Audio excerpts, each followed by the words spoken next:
নমস্কার, আজকের ভিডিওতে আমি বানিয়ে দেখাবো রেস্টুরেন্ট বা ধাবা স্টাইলের পনির বাটার মশলা। এইভাবে পনির বাটার মশলা বানালে আপনাদের কোনো আলাদাভাবে গ্রেভি বানাতে হবে না, আর এর স্বাদও হবে একদম রেস্টুরেন্টের মতো। তাহলে চলুন রেসিপিটা দেখে নিই। পনির বাটার মশলার জন্য এখানে আমি দুটো বড় বড় সাইজের টমেটো নিয়ে নিয়েছি। এগুলো কুচিয়ে নিয়েছি আর এর দানাগুলো ফেলে দিয়েছি, কারণ টমেটোর দানাতে ইউরিক অ্যাসিড থাকে, এটা স্বাস্থ্যের পক্ষে খুবই ক্ষতিকারক। আর এর মধ্যে কিছু কাজু দিয়ে দিচ্ছি, কাজুগুলো আমি ভিজিয়ে রেখেছিলাম, এগুলো এর মধ্যে দিয়ে দিলাম। আর দিচ্ছি 7-8 কোয়া রসুন আর হাফ ইঞ্চির মতো আদা দিচ্ছি, আর একটা কাঁচা লঙ্কা দিয়ে দিচ্ছি। আমি এখানে একটা কাঁচা লঙ্কা দিচ্ছি, আপনারা আরও 2-3টে দিতে পারেন। আর 1 চামচ কাশ্মীরি লঙ্কার গুঁড়ো দিলাম, এটা রং হওয়ার জন্য। আর দিচ্ছি হাফ চামচ জিরে গুঁড়ো আর হাফ চামচ ধনে গুঁড়ো। এগুলো এখন মিক্সিতে পেস্ট করে নেব। এবার এখানে আমি 250 গ্রাম পনির নিয়ে নিয়েছি, এগুলো এখন কেটে নেব। পনির বাটার মশলার জন্য পনিরটা একটু বড় বড় সাইজের কাটতে হয়, একটু বড় বড় আর একটু মোটা মোটা করে। আমি এখানে একটু বড় বড় সাইজের পনিরগুলো কেটে নিচ্ছি। এই যে এইভাবে পনিরগুলো কেটে নিতে হবে। এবার পনিরগুলো ভেজে নেব। গ্যাসে প্যান বসিয়ে দিয়েছি, এতে সামান্য একটু সাদা তেল দিয়ে দিলাম। এবার তেলটা গরম হয়ে গেলে এতে খানিকটা বাটার দিয়ে দিচ্ছি। শুধু বাটার দিলে বাটারটা পুড়ে যেতে পারে, সেই জন্য আগে একটু সাদা তেল দিয়ে দিলাম। এবার পনিরটা দিয়ে দেব। এটা মিডিয়াম আছে কিছুক্ষণ ভেজে নিতে হবে। এতে স্বাদমতো নুন দিয়ে দিলাম, আর দিচ্ছি 1/3 স্পুন কাশ্মীরি লঙ্কার গুঁড়ো, এতে সুন্দর একটা রং আসবে। এটা অবশ্যই মিডিয়াম আঁচে ভাজতে হবে, হাই ফ্লেমে ভাজলে হবে না।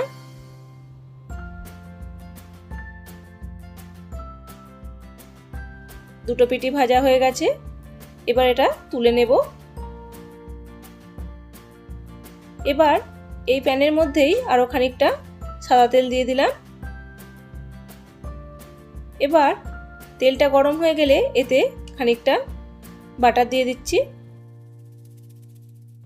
বাটারটা মেল্ট হয়ে গেলে এর মধ্যে দিয়ে দেব পেঁয়াজ। পেঁয়াজটা আমি চপারে চপ করে নিয়েছিলাম, আপনারা খুব ছোট ছোট করে কেটে দিতে পারেন, তবে চপারে চপ করে নিলেই বেশি ভালো হয়। পেঁয়াজটা মিডিয়াম আঁচে একটু লাল লাল করে ভেজে নিতে হবে। পেঁয়াজটা ভাজা হয়ে গেছে,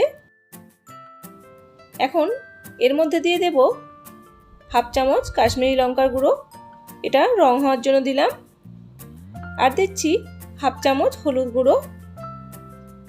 এখন এগুলো ভেজে নেব।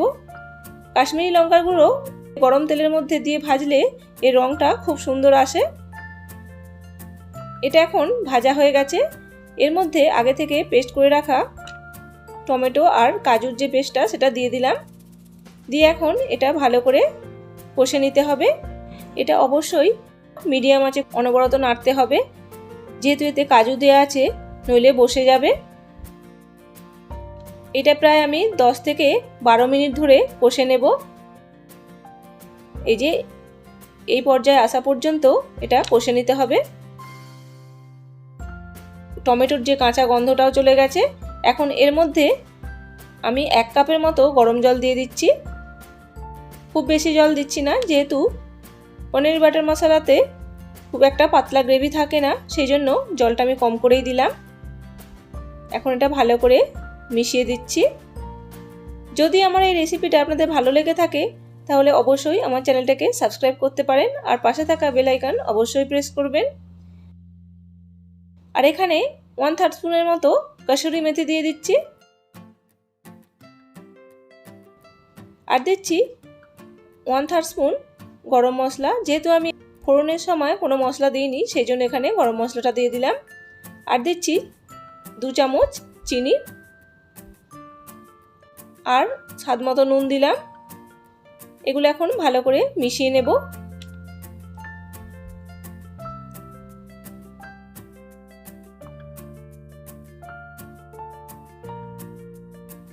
এবার গ্রেভিটা ফুটে গেছে, এর মধ্যে পনিরগুলো দিয়ে দিলাম। পনিরটা দেওয়ার পরেটা ভালো করে পনিরগুলো মিশিয়ে নিলাম।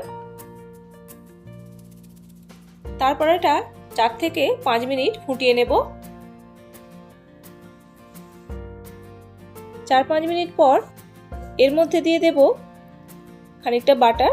যেহেতু এটা পনির বাটার মশলা, সেই জন্য বাটারটা একটু বেশি করেই দিতে হবে, তবে এর টেস্টটা খুবই সুন্দর আসবে। এবার 1 চামচ মধু দিয়ে দিচ্ছি। মধুটা আমার ফ্রিজে রাখা ছিল, সেই জন্য এর রঙটা এরকম হয়ে গেছে। মধুটা দেওয়ার পর এটা ভালো করে এর সাথে মিশিয়ে নিচ্ছি। তারপরেতে ফ্রেশ ক্রিম দিয়ে দিচ্ছি। আমি এখানে ফ্রেশ ক্রিম দিচ্ছি 2 চামচ। আপনারা মালাইও দিতে পারেন, তবে আমি ফ্রেশ ক্রিম ব্যবহার করছি। ফ্রেশ ক্রিমটা দিয়ে 2-3 মিনিট ফুটিয়ে নিলেই তৈরি হয়ে যাবে পনির বাটার মশলা। দেখুন খুব সুন্দর রং এসে গেছে। এবার গার্নিশিংয়ের জন্য খানিকটা ফ্রেশ ক্রিম দিয়ে দিলাম। তাহলে বন্ধুরা এই পর্যন্তই। ভালো থাকবেন, সুস্থ থাকবেন। ধন্যবাদ।